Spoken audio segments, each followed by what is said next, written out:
conquête de la souveraineté passe avant tout par l'exploitation des ressources nationales au profit de nos populations.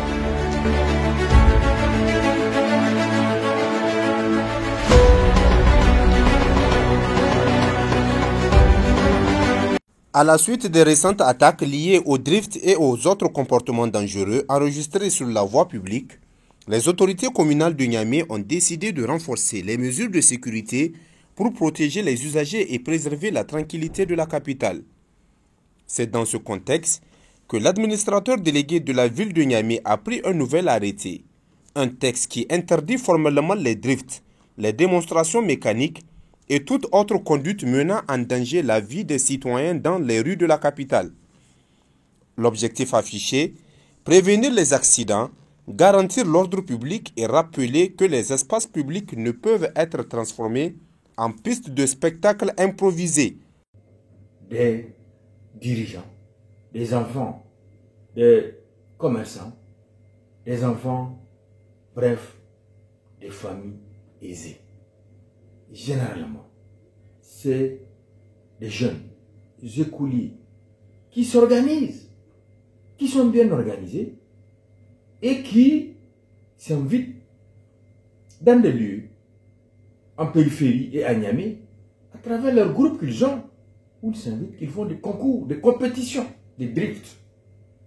Et on les voit souvent dans la rue. Il faut un cortège de véhicules, des motos, des jeunes filles et garçons, avec tout ce qu'on connaît, qu'on risque, qu'ils soient exposés, auxquels ils sont exposés. Donc vraiment, je pense que cet arrêté doit être pris normalement au niveau national.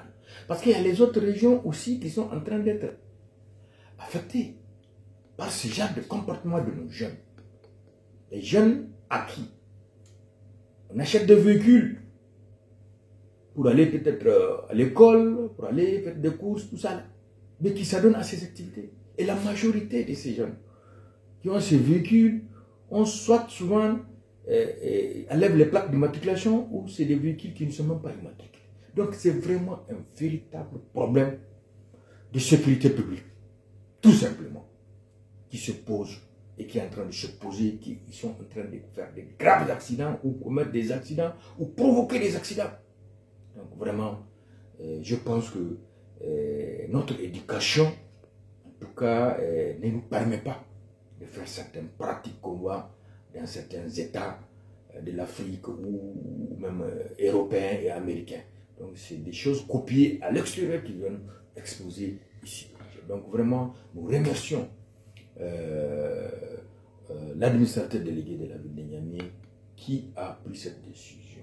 Maintenant, il faut que la ville de Niamey se donne les moyens de l'interdire. Parce que ces jeunes, si par exemple la police veut les interpeller, ça serait très grave, ça serait pas possible, hein, puisque c'est des gens qui filent trop. Donc maintenant, la ville doit se donner les moyens. Et les véhicules là n'ont pas d'immatriculation. Et ils roulent à tombeau ouvert, comme on l'a dit, dans la ville de Niamey. Aucun policier ne peut les interpeller si ce n'est pas dans la circulation. Puisque la majorité, c'est qu'ils le font, c'est des véhicules, des marques Mercedes qu'on connaît, hein, qui le font. Donc vraiment, la ville doit se donner les moyens. Et les sanctions, en tout cas, c'est sans état d'âme. Il faut sanctionner ces auteurs, les auteurs de ces actes-là, en tout cas, sans état d'âme, pour préserver, en tout cas, la sécurité des citoyens nigériens dans la circulation, principalement. Avec donc cet arrêté, la ville de Niamey entend rappeler que la sécurité n'est pas négociable. Reste désormais à veiller à l'application rigoureuse des mesures annoncées afin que les rues de la capitale redeviennent des espaces sûrs pour tous.